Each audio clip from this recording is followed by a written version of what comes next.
Afternoon, everyone. I'd like to welcome all of you to see season 2 of the ELC Cafe series, It's More Than Just Lunch. Thank you all for joining us today. A little bit of housekeeping before we get started. Please turn off the ringers and the buzzers on your cell phones. And we are filming the cafe. It will be up on our YouTube channel in a couple of days, so please cross behind the camera. As you can see, we have our videographer, Corey, doing his great work in the center of the room. We are broadcasting via WebEx to our 11 service centers across the county. And so as many as 350 employees are able to see our panelists live and in living color on their desktops. So it's a great day. I'm going to briefly introduce all of our panelists today. You have a full biography in the form of a flyer, a program at your place. And again, we're so glad that you're joining us today. The ELC Cafe began as an idea during a brainstorming session a little over a year ago. We started off very slowly, and by the end of last year had really progressed into full-blown community-driven, community-attended events that are really extending important conversations about children and families. Today's topic is no different. Our topic for today is the first 1,000 days of a child's life, beginning at conception and following that child until their first birthday. Before we get started, and immediately barely giving Mr. Hodge a chance to get seated, I would like to recognize any ELC board members that are attending today. And Mr. Jim Hodge, President and CEO of the Children's Trust, is with us. Welcome. And we begin with Diana Ragbear from the Children's Trust. Diana, to my left, is the Director of Public Policy and Community Engagement for the Children's Trust, and she is also the co-founder of the First 1,000 Days Florida Coalition. Ms. Ragbear is the Director of Public Policy and Community Engagement for the Trust. She is responsible for legislative and advocacy efforts on behalf of children and families at the state, federal, and local levels in areas involving children's health and well-being, early learning, children with special needs, school readiness, child safety, the child welfare system, and juvenile justice. And I'd also like to add that Ms. Ragbear is the proud recipient of the Georgetown University Center for Children and Families Bulldog of the Year Award. This honor is granted to children's advocates who display great tenacity in improving health care for children, and Diana, recognized for her work in helping to strike down the 5-year waiting period barring legally residing immigrant children in Florida from accessing health care coverage, accepted the award at the kickoff of the CCF's annual conference at the end of July in Washington, D.C. Join me in congratulating Ms. Ragbear. And welcome. Next is Ms. Karen Weller, the Assistant Community Health Nursing Director for the Florida Department of Health in Miami-Dade County. Ms. Weller is a graduate of Florida State University and holds a Bachelor of Science degree in nursing and a Master's in Business Administration with a concentration in health services management from Kaiser University. As director, she is responsible for the oversight and supervision of the following programs: chronic disease prevention, community health planning, Consortium for a Healthier Miami-Dade, Healthy Start, tobacco prevention, and worksite wellness.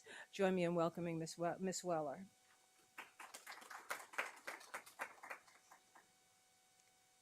And I'm jumping around a little bit. And our next panelist is Ms. Erica Grover, Public Health Nutrition Program Director, Florida Department of Health in Miami-Dade County. Ms. Grover oversees the Miami-Dade WIC program, which serves approximately 71,000 women, infants, and children in Miami-Dade County. And through a network of 16 clinics located throughout Miami-Dade County, the WIC program provides nutritious foods, nutrition education, breastfeeding support, and referrals to health and other social services to participants at absolutely no charge. And welcome, Ms. Grover. Moving on to Ms. Catherine Mon, who is a lactation specialist at Holtz Children's Hospital and the Women's Hospital at Jackson. Ms. Mon has been an RN for over 32 years. Most of her career has been dedicated to caring for premature infants. She has been a nurse at Jackson for 32 years. Her most satisfying accomplishment has been the lactation consultant for the Healthy Start breastfeeding program for premature infants in NICU at Holtz Children and Women's Hospital at Jackson Memorial Hospital. And welcome, Ms. Mon. Vicki Vertick has been in the health field since 1972. She is the maternal family health liaison for the Women's Hospital at Jackson Memorial. Most of Ms. Vertick's years have been spent in the maternal child area. She feels very blessed to have shared the birth of families and assisting them in their journey to parenthood. Vicki is an internationally board-certified lactation consultant, certified childbirth educator, and a certified perinatal fitness instructor. She has spoken nationally on perinatal fitness and is a guest speaker on radio and TV, as well as a subject matter expert. Welcome, Vicki. And last but certainly not least, Ms. Norma Bonet, who is the Family Services Manager for Family Central, Inc., and is also president of the Florida Association for Play Therapy. Ms. Bonet is an LCSW, registered play therapist, supervisor, and has been working in social services for more than 20 years. Mrs. Bonet is a licensed clinical social worker recognized by the state of Florida as a qualified supervisor to both social work and mental health, a registered play therapist supervisor, and a certified infant mental health trainer. She is involved in providing services to at-risk children and their families. She also provides clinical supervision to play therapists, social workers, and mental health professionals. Please welcome Ms. Bonet and our entire panel. And at this point, I'm going to turn the cafe over to Yusneli Martinez, who is our curator for today. Thank you.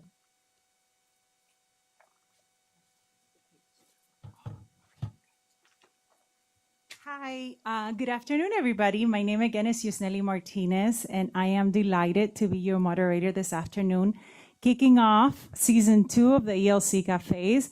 I can tell you we have a year planned of great subjects throughout the year, and this is not the exception. I can tell you that going to the subject today, the first 1,000 days, I really haven't met a parent that doesn't have a great story about their beginning of their child's life.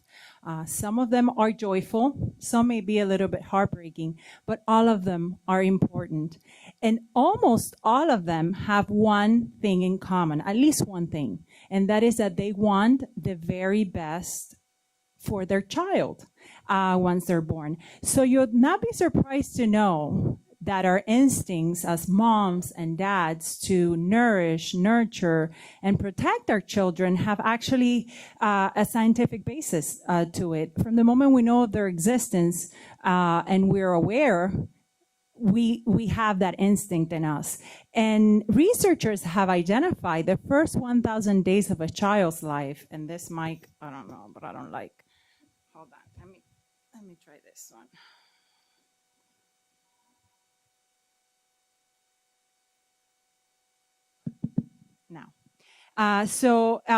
Researchers have identified the first 1,000 days of a child's life as a great window of opportunity and critical window of opportunity for them that is going to set the stage for the child's intellectual growth and lifelong health in general. And also the reality is that every journey to motherhood, each woman's journey to motherhood is different. But one of the first decisions that a new mom makes in the first 1,000 days of her child's life is, how am I going to feed the baby, right? And I'm bringing this up because coincidentally, this month, August, is World Breastfeeding Awareness Month. And what a better way to bring out this subject with such a vital, important component of a child's nutrition. And it's so important. And first 1,000 days, and we're going to go a little bit into it in depth in our conversation. But I just wanted to bring this up and also mention that according to the 2014 breastfeeding report card that the CDC, the Center for Control Prevention, Disease Control and Prevention, puts out, 77% of Florida's moms are making a great investment in their child's life by choosing to breastfeed. Now, let me point out that that 77% is inclusive number. So we're talking about somebody that chose to breastfeed for a week or 6 months or a year. So it's an inclusive number, but 77% of women have chosen to breastfeed. And that is, a great number. Of course, we can always improve, but it's an encouraging statistic. Now, the reality also is that the more we talk about the importance and how crucial this first 1,000 days of a child's life, the more chances of preserving or changing a child's trajectory we have, mother by mother, child by child, whatever we can do helps. So going and bringing our panels into our conversation, I would like to direct my attention to Ms. Ragbeer here, because in recent years, the perceived importance of the first 1,000 days has gained traction. And as usual, Florida has taken notice and is leading the way in many ways. So in 2014, several organizations, a group of Florida organizations, including the Association of the Early Learning Coalitions, which were part of the Children's Trust, family, nurse family partnerships, many organizations got together and formed this 1,000-day Florida coalition. So I would like to give the floor to Ms. Ragbeer here so she can provide sort of an overview of what the first 1,000 Days Florida Coalition is and how it came to be and what is it doing now. There I am.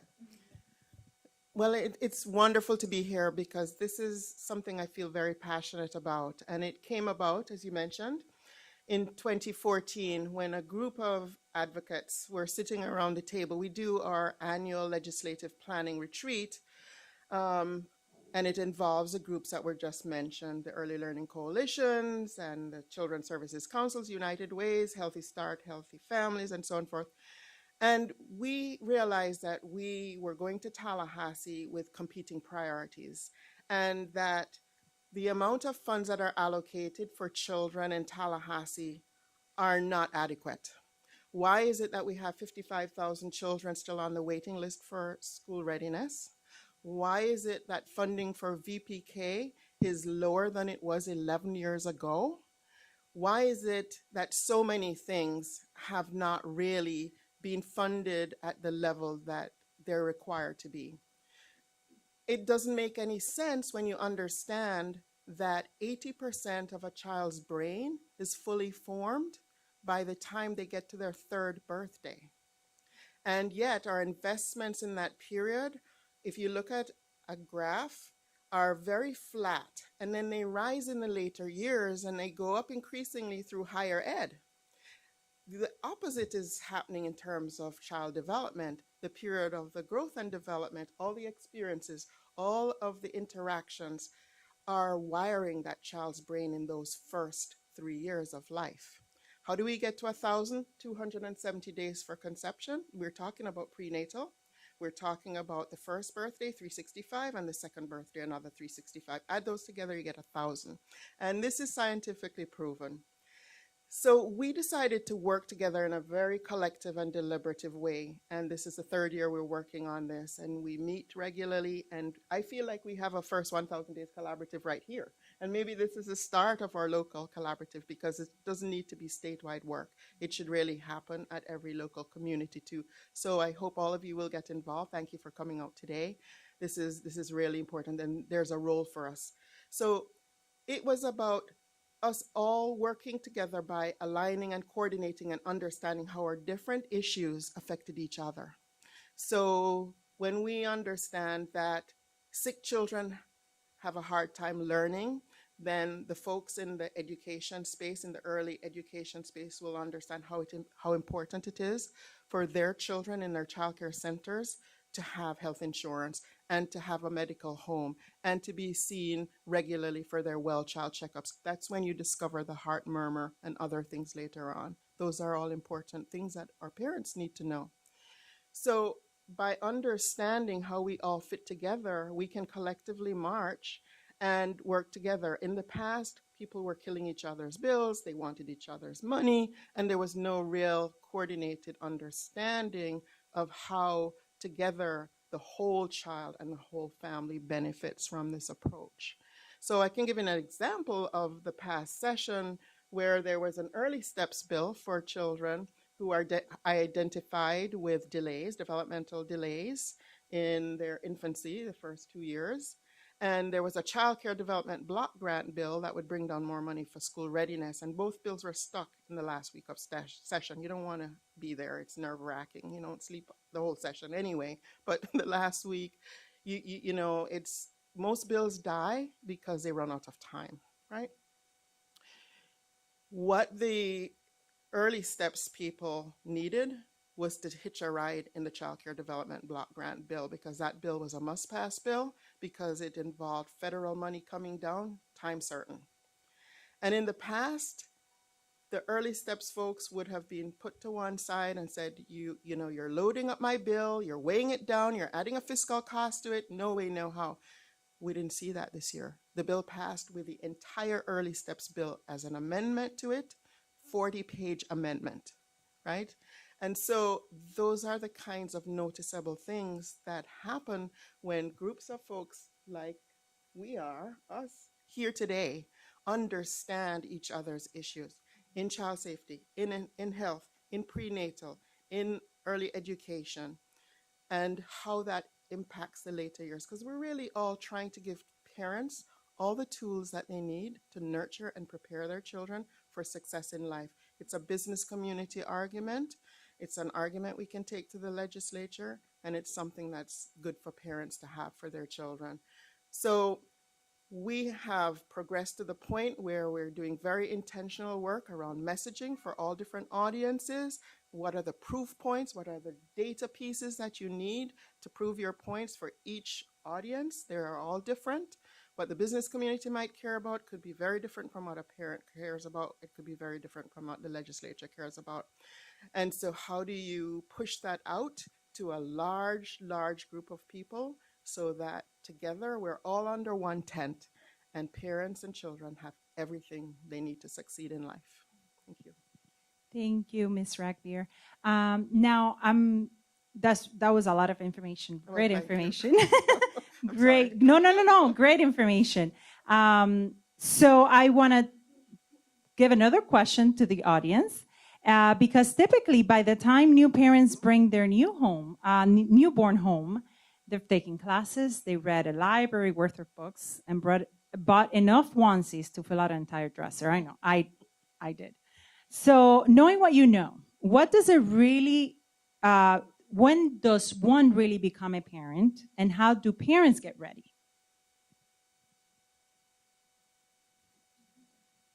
Not all at once. No, I don't want all at once. I think our wish would be that no matter what age a woman is when she gets pregnant, whether it's a teen, that they realize that moment of conception is when they're a parent. Mm-hmm. And during that prenatal time is so important for them to nurture themselves and prepare themselves for delivery. I think as a childbirth educator, it's very interesting to me when I start a new series of classes, my first question to the group in the room is, what do you need to learn from me? Because I think sometimes as educators, we get very focused on what we think we need to teach, and we have that little outline in front of us.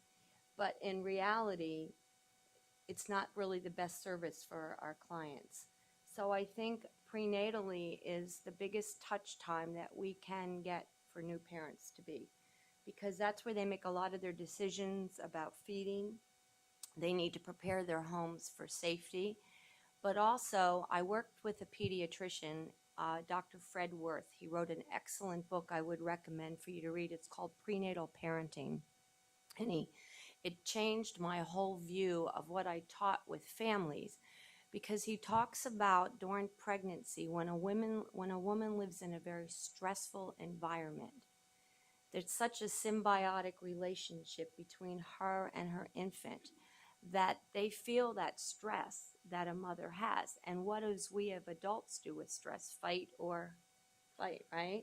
So he talked about how, and he did research studies, and he talks about, underprivileged communities. He talks about women that were abused in pregnancy. And the studies went through years about how that affected the child. And it was so interesting to realize that we kind of almost forget about that. Do you know what I mean? We look at, do they have food? Do they have a safe place to live? Are they learning? But what's really going on? So it was very eye-opening, and I think in the world we are all in, that's where we need to start. Hi. If I can add a little bit, I definitely agree. And I think, in our experience in WIC, we see so many moms who are in many different places. And I agree with Vicki that, we need to find out where they are at. And some of our moms, they know they want to be a parent even before they are a parent. And some of them don't know what they're feeling until that baby's in front of them. And so finding out where they are in that process and when they feel like a mom, so that we can give them the information that they need at that time, is really, really important. And we're trying to be better at that and really assess where mom is at before we throw all that information at them. And a lot of times for the first time moms we get in WIC, when they're already pregnant, but we get to see a lot of moms interconceptually. And I think we're really lucky for that. I've always loved WIC for that continuity of care, because we get to see mom afterwards and maybe before she has that baby, and we can help prepare her, for that next one when that time comes. And again, meet her where she's at and give her the info that she needs at that time. So, I think that's a really important point. I just want to add a little something, that if you talk to a mom who has delivered a premature baby, and I always ask them that question, when did you feel like a mom? Their answer is going to be totally different from the full-term mom, because when they first deliver a baby that's born too early, or a baby that's sick, they feel this void and they feel a lot of guilt. And they don't really feel like parents at that point.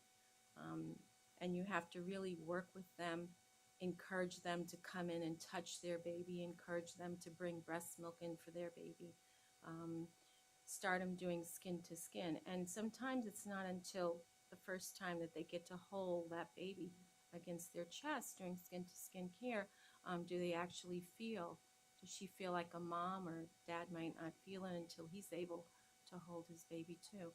And I think we often forget that. We think that because we can visually see the baby there, that they feel like the rest of us when we became moms, but it's totally different for them. I'd just like to add one more thing in terms of If you can lean into the microphone so we can hear you. preconception, planning, and preparation as well.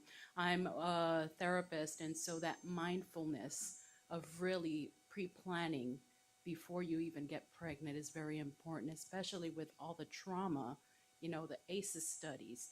And so basically, planning for that loving, caring environment to receive that infant child even before conception, I think is also important.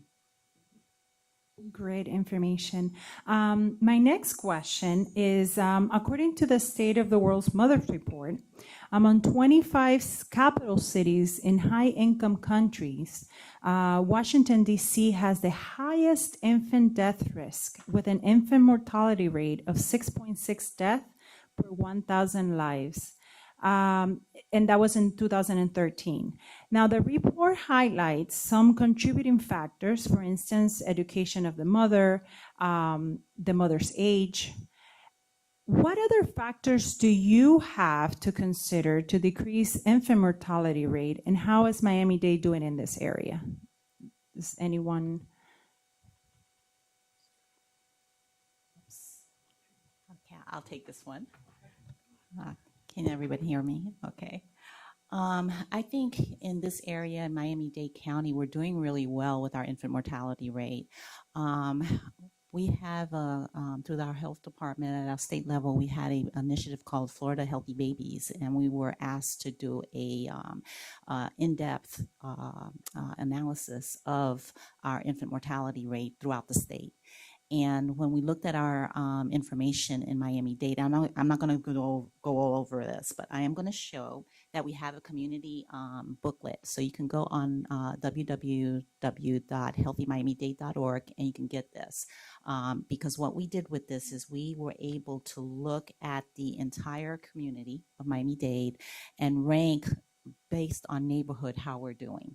And one of the things that I can say is that our infant mortality rate for the county is at 4.6 per 100,000, which is very good. But one of the things that we need to look at is that we do have some health disparities. So it's 4.6 for the entire county, but we have some disparities among African Americans, among Caribbeans, so that's something that we need to look at because their infant mortality rate is at 9.2. So even though, when we look at our rate for the entire county and we look at how we're doing statewide, Miami-Dade is doing very well, but we do have this area that we need to be looking at.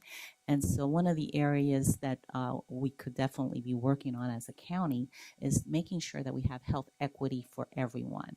That's something that's very, very important.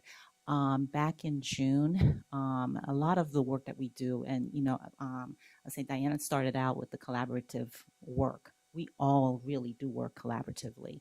And when we're able to work collaboratively, we're able to do so much more. But we did have a meeting in the community where we came together to look at the data and be able to put some action steps together to see what we can do to better the rates so that everybody has that health equity and looking at the social determinants of health. I think it was either Vicki or Catherine that mentioned that when women are stressed during their pregnancy, that has a big effect on the outcomes of the pregnancy. And so if you're worried about where your next meal is coming from, or you're worried about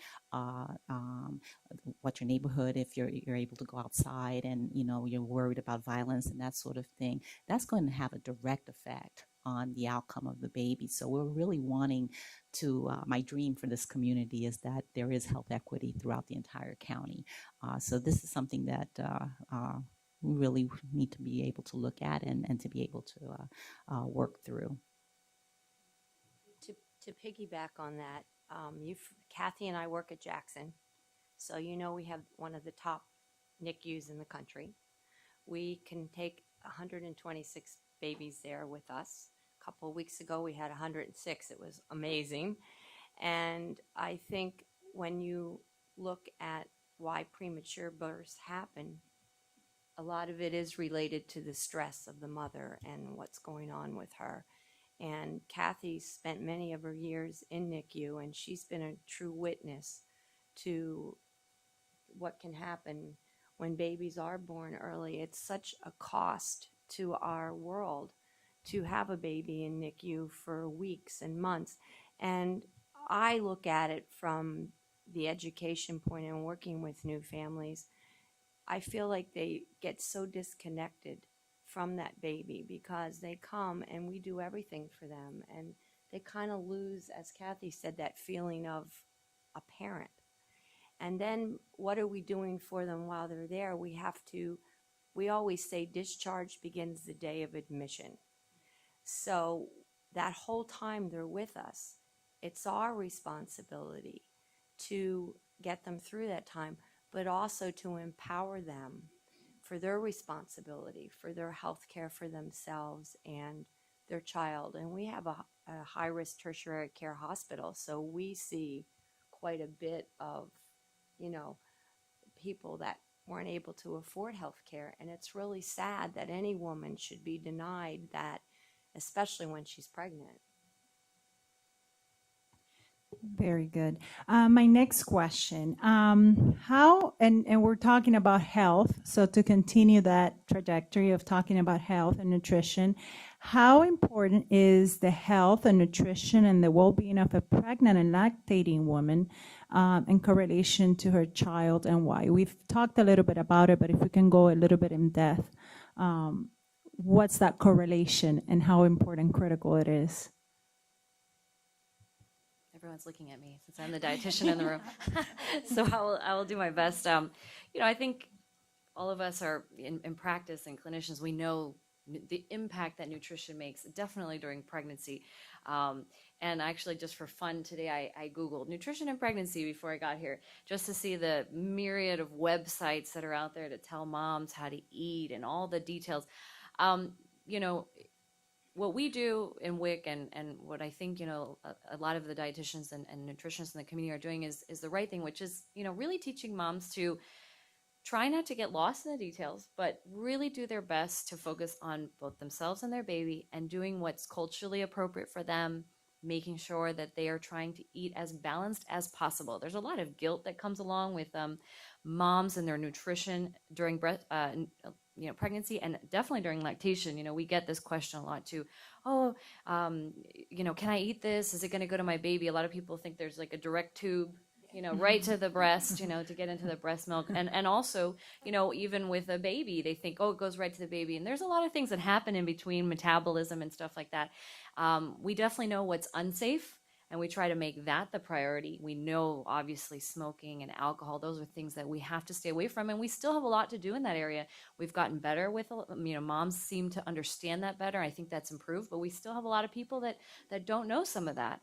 So we focus a lot on that, the safety issue. But really trying to do a good assessment of a mom, too. Some moms are really on the right track, and they might not need as much detailed information, but some moms, they may be having serious issues with iron, which can lead to hemorrhaging and all sorts of problems with delivery. Some moms, we know, actually, I just read an article, a National Vital Statistics report, that 25% of moms in 2014 were obese when they delivered. Obesity and overweight, we know, has such an impact now on pregnancy outcomes. And not just on pregnancy outcomes, but we know with epigenetics, what is happening genetically with that child during, prenatally, that can affect them in the first 1,000 days and beyond, that affects their genes and their gene expression and how they handle obesity in the future and diabetes and all of these diseases that have been linked to mom's nutrition. So we really, it's a kind of a life course perspective. It's hard to say, yes, this for this person, this for that. We really try to promote that balanced nutrition. But if you can get down to the details with a mom and really look at, do a good assessment and find out what's happening with them, you can give that information. And I'm proud to say that, we have a lot of great nutrition staff at WIC, and we are happy that we can reach so many moms to be able to do that. Awesome. I'm going to go ahead and address it through the well-being process of social emotional development. And so you guys are talking about the stress hormone that's called cortisol. But we have a counter hormone, which is called the love hormone, which is oxytocin. And that begins from within the womb. And so the development begins in terms of that relationship between that mother and that infant child, the fetus. The brain develops very early on after conception. I think it's within a 2-week period. And then it just, starts gaining electricity and neurons and the pathway to really learning. And one of the essential things is that dyadic process between the mother and child, even within the womb. So because from conception to birth to the first 1,000 years, I think that, it's very critical and important for that mother to be healthy, to really experience some positive process, because the stress hormone really does impact that development within the womb. And so if she has less stressful stuff, relaxed process and everything, that oxytocin does begin to develop that bond between her and her child. Awesome. And going in the same line of nutrition, we talk about the nutrition for the mom and how important it is. Now, what would you consider to be the pillars of nutrition for a baby, for an infant? You want to? Well, you have two lactation consultants I sitting know, here, right? so what do you think our answer would be? There's you can't replace mother's milk. You cannot. I don't care what companies try to replicate it. It's not going to happen. And Kathy and I were at a conference that we left to come here earlier, and it was all about the components of breast milk. And there's so much research out there every day of what's in it and what it does and how it helps an infant. And I had just looked at some benefits alone, and risk of ear and respiratory infections, diabetes, less obesity, decreased risk of GI infections, allergies. Now, if you look at the risks of formula, it goes way up there because there's items, there's particles, there's stuff in formula, there's bacteria. Has breast milk ever been recalled? No. Has breast milk ever been contaminated? No. So I think we need to, it's a shame that our society has taken away the normalcy of breastfeeding and made mothers feel a little uncomfortable. There was a good 5-minute little commercial on YouTube today about a mom that was had to breastfeed all the time in the bathroom. And she was like, my husband doesn't eat his McDonald's hamburger in the toilet. And so I think it's our society that has to change how women perceive breastfeeding, because we know it's the best for our babies. And the benefits for the mother are new research every day also. So I think that we need to make our country have it become more normal. And moms can breastfeed. There's very few reasons why a woman can't breastfeed, especially if she's being followed by professionals that are trained to do that. And if somebody also can talk about the long-term benefits of breastfeeding. We know the immediate benefits of a child and a mother, but what are the long-term benefits?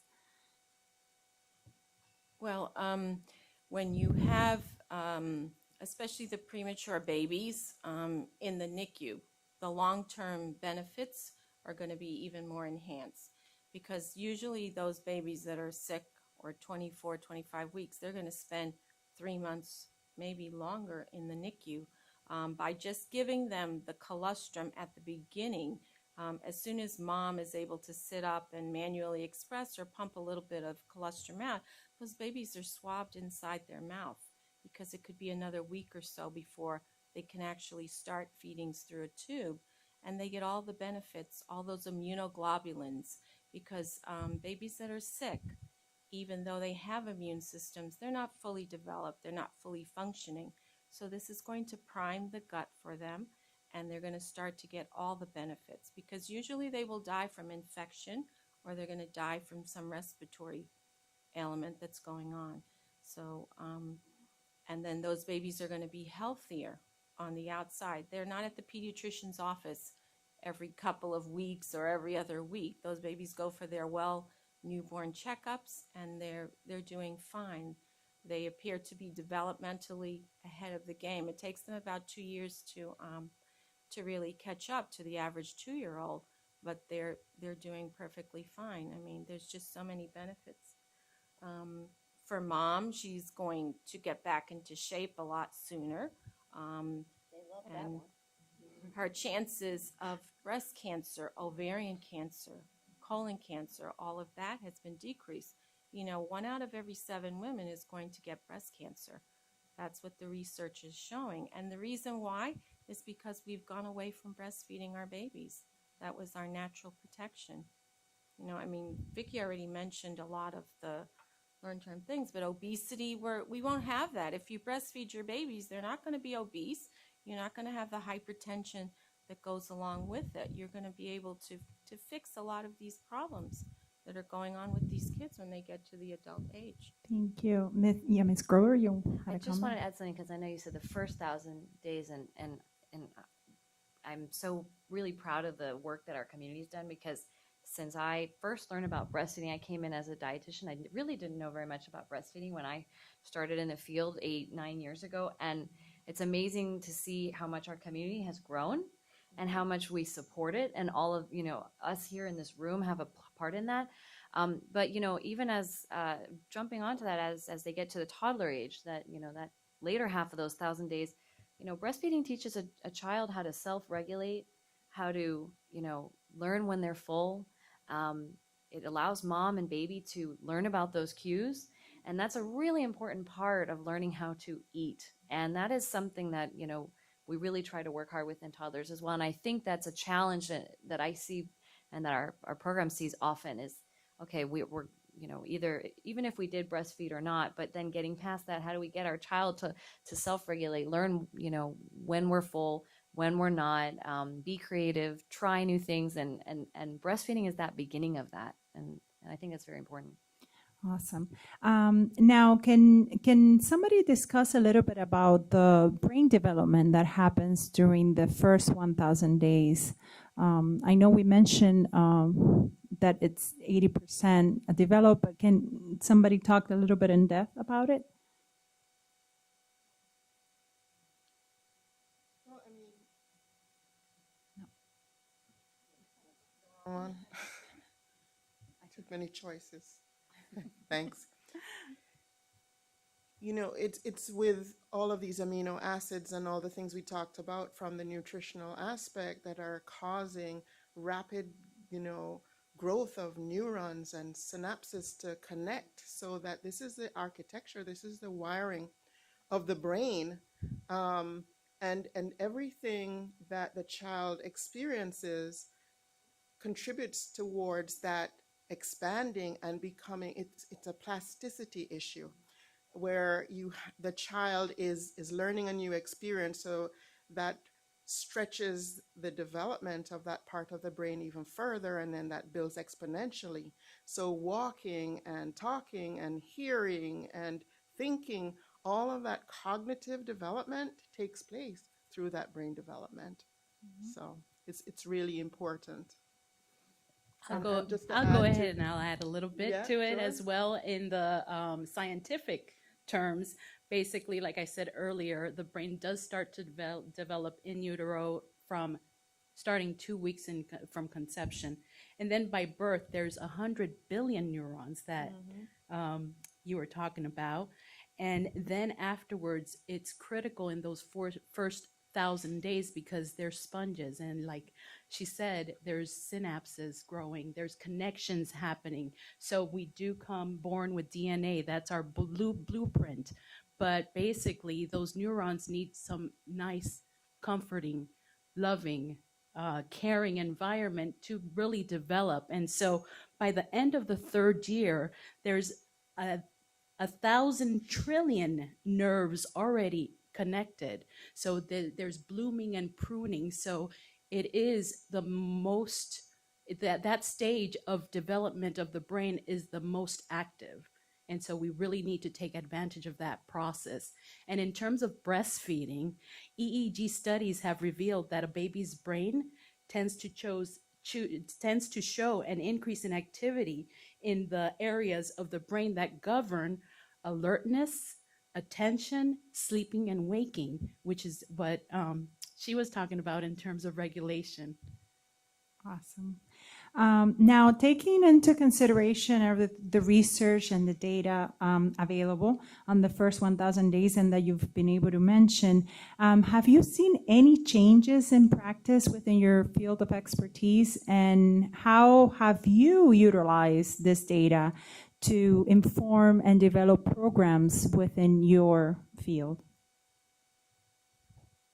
Does anybody want to?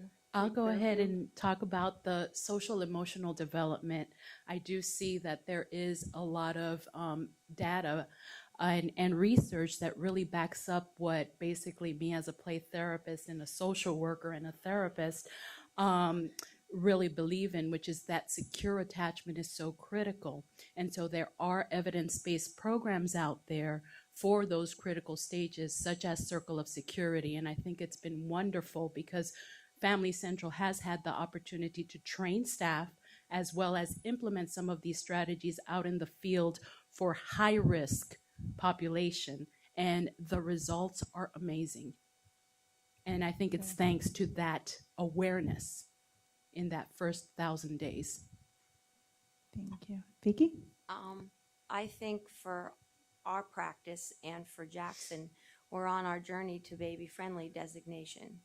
And that means that we honor and respect mother's feeding choice with education.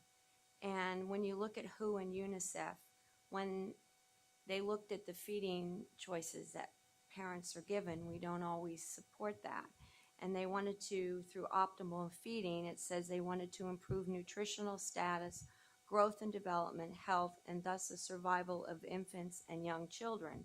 And the Healthy People 2020 goals is that they wanted to increase the proportion of infants who are breastfed, ever 81.9%, and at 6 months 60.5%, and at 1 year 34.1%, because in most states the initiation rate for breastfeeding is quite good. It's the exclusivity and the duration of breastfeeding that the rates appear to be very challenging to our moms and babies.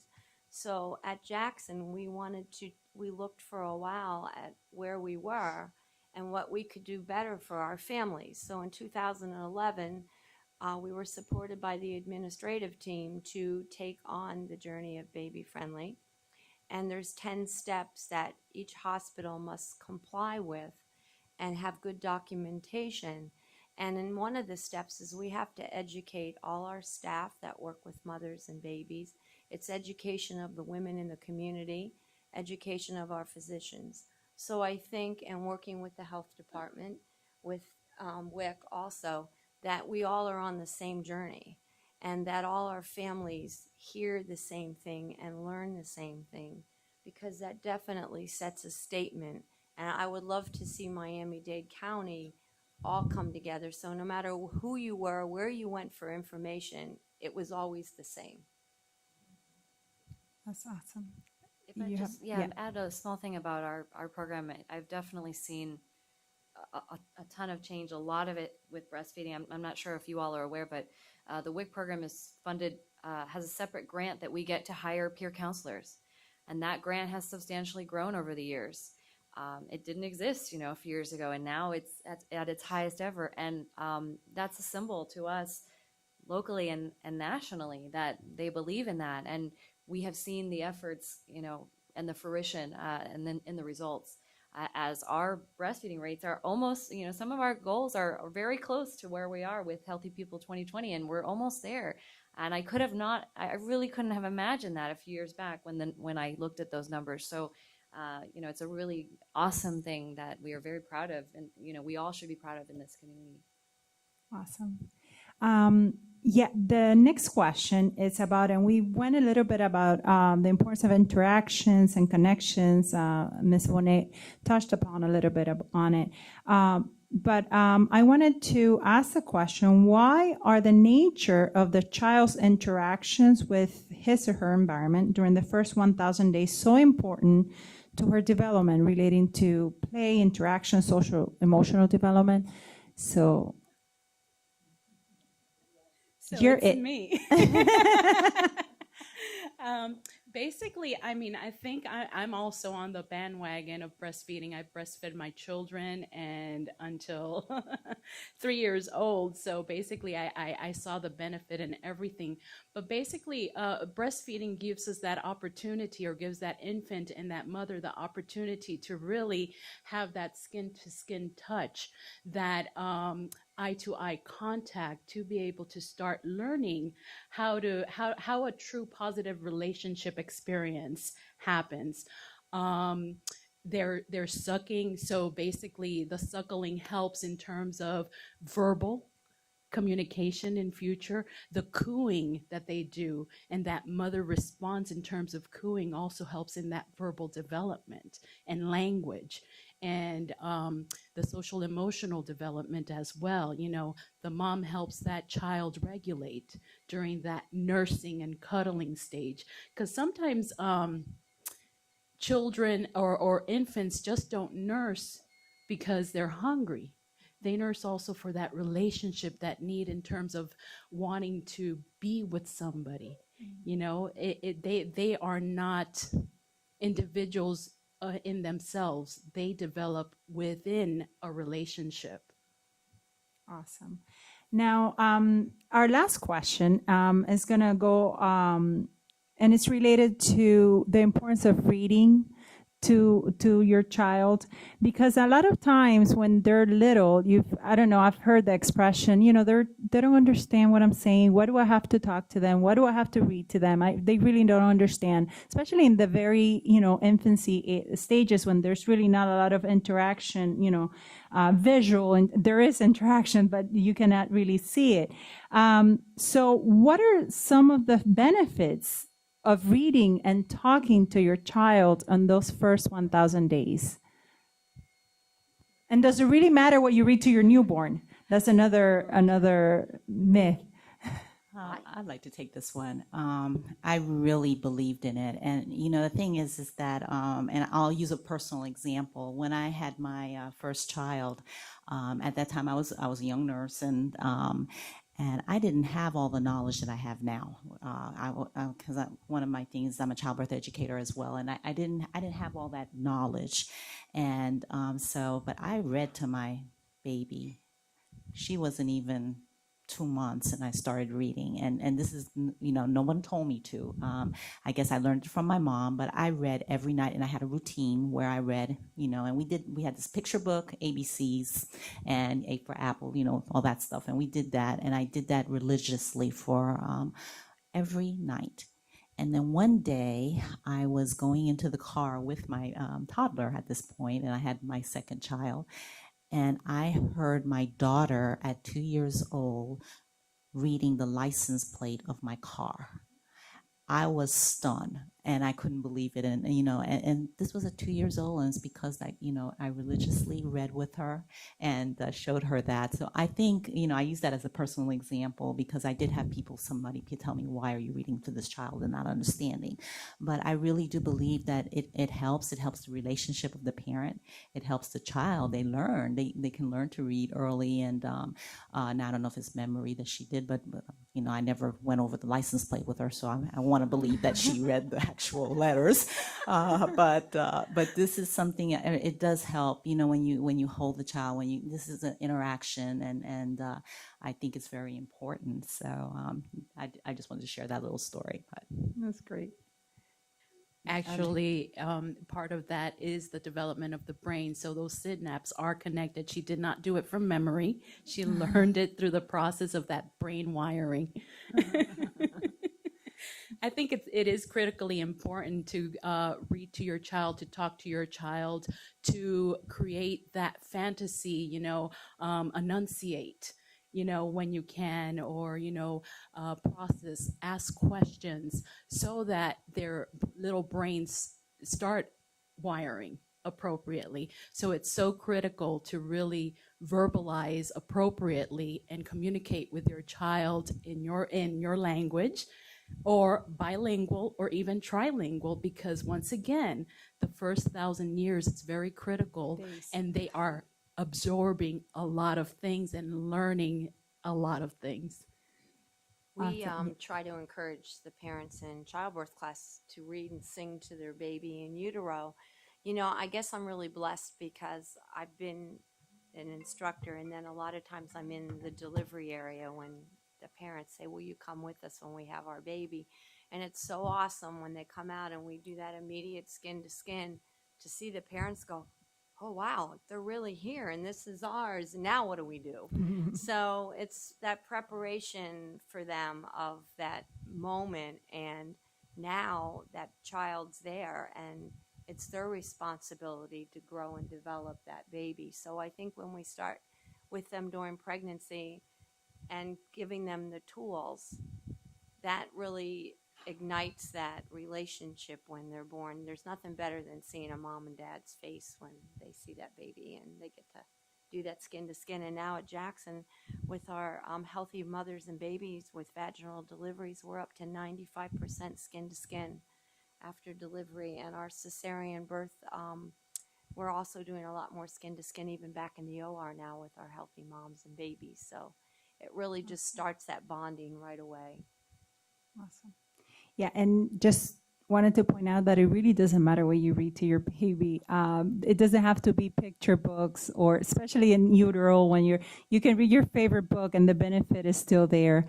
So now time has gone by real fast, and I would like to turn over the mic to the audience and take this opportunity. Any questions you may have about the topic, and take the opportunity to have these experts here. We don't get to have this quality of experts all together in one room very often.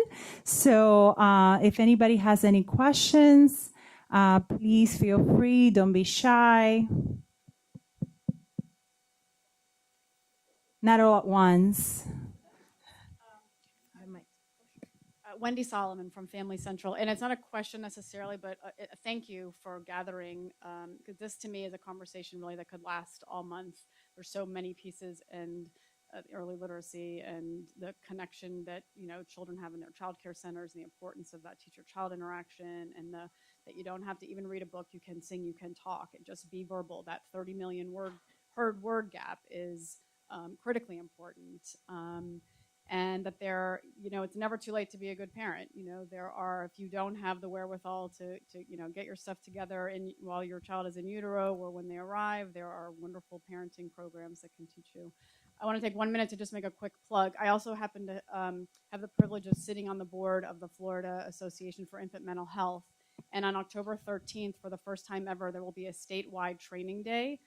Different local chapters around the state will be gathering, and there will be a shared training, and then there will be a local specific training, and so please save the date. The details are forthcoming, but it will be really an important day to kind of talk about the connections, what the research is doing, and how all of this gets infused in our different systems, from healthcare to education and to medical facilities. So thanks. Thank you. Anybody else?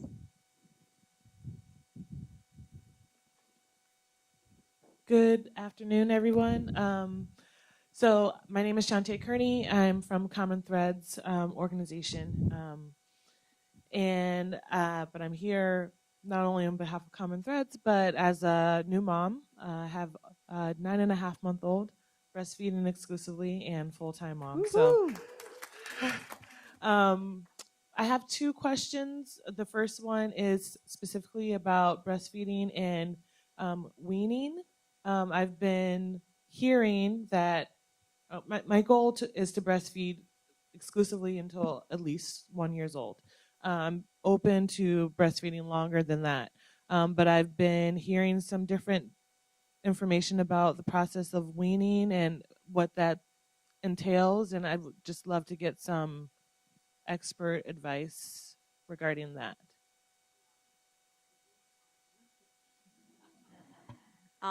Babies, it's very interesting. Kathy and I get these questions all the time when mom's ready to go back to work and her baby looks at the container that does not resemble hers and says, no way am I doing that.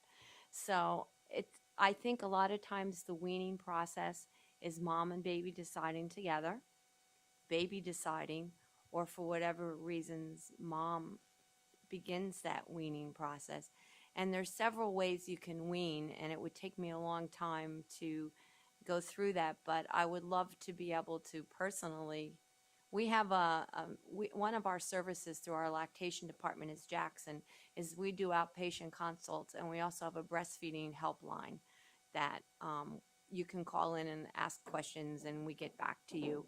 So that's a lot of our questions are from moms that are getting ready to go back to work that haven't left their baby probably or the house for months. So now all of a sudden they're out to launch in the real world, and it's like we got to get our act together before we go back. So any way I can help you or Kathy, we'll give you our phone number afterwards. That'd be great. Thank you. And then my next question is for probably Norma. I am curious as to knowing like the appropriate types of play and like just that process, like how do I know that I'm giving the appropriate level of play and time? And when you guys talk about reading, I do try and read to my little boy, but he doesn't sit still for like half a second when he's awake. So I'm just trying to obviously figure it all out and would appreciate any support you could offer in that. Well, first, I'd like to let you know that congratulations, on having your baby and deciding to breastfeed. Basically, play is their first language. So, any type of play, so long as it's positive, interactive, and really both of you are feeling the love, is very appropriate. And so, basically, making sure that you're at eye level with him is very important as part of that play. And so, to piggyback in terms of him not sitting still, it's okay. You don't have to, read the story straight from the book. Go ahead and sing to him, talk to him, create a story, create a fantasy. It's just a matter of knowing that that brain is developing and it's making the connection. Even if he's sleeping, it's okay. He's listening to you. That brain is really active 24/7. And it is a critical process where it doubles in size by the age of 3. And so the learning process is there and primed to bloom or prune. Hi, good afternoon. This question is mainly for Ms. Bonet, but anyone is welcome to answer. I know we all understand that there is a lot of pressure, culture-wise, society-wise, for mothers to breastfeed. How do mothers who decide to breastfeed past the 1 year phase? How do they deal with the social stigma of, hey, don't you think that child is a little too big to be breastfed already? How do you deal with those challenges? I think that's a community challenge, and it basically takes a village. So it starts with not necessarily identifying her as the person that's doing wrong, but rather educating the community that it is the best process for that child. Does that help out? I think some. I'd like to add a little bit Okay. too. Because even before the 1 year, at one day, families don't want somebody to do that a lot of the time. Grandma didn't do it, mom didn't do it, and we get that all the time. And I know you guys do too at Jackson. The number one thing is, again, finding out where mom is at and then empowering her to make her own decisions. And obviously, there's only so far that sometimes can go. And there's only so far you as a provider or a clinician can go. But if you can provide some of those tools, that knowledge, Karen said, I didn't have that knowledge before. Can we give that knowledge to them and allow them to make their decisions on their own? At least we know we did the best we could, in that sense. And I believe, like Norma said, that, it's a village, it's our community. I again will say I'm very proud of our community. We just did our 6th annual breastfeeding awareness walk on August 6th. And from the year we started to today, we had maybe, a handful of people, less than 100. That first one, we had over 1,000 people attend this year. And that's a testament to where our community, our village has gone. And that's where we can make that difference as well. Not just with that one mom, but all of us together. I think it's very critical also to really connect that mother to that community that does support the breastfeeding process well beyond that first year. I think it's really education, and it's changing the culture. And you have to remember that in the United States, we were not breastfeeding. That didn't come about, I would say, when I had my son in 1986. It still was a foreign thing that was going on. So we've come a long way now. There's lots and lots of women breastfeeding. And I always just tell them when I hear someone saying that it's between mom and baby when that baby gets weaned. If she wants to do it for 5 years, that's her business. That's how I usually handle it with them when I see someone else criticizing them. Awesome. Anybody else? I'd like to ask just a quick question about advocacy. Everything that I'm hearing today, the opportunity for advocacy is running through my head. What is one thing that anyone in this audience can do today to advocate at the local, state, and national level for the first 1,000 days?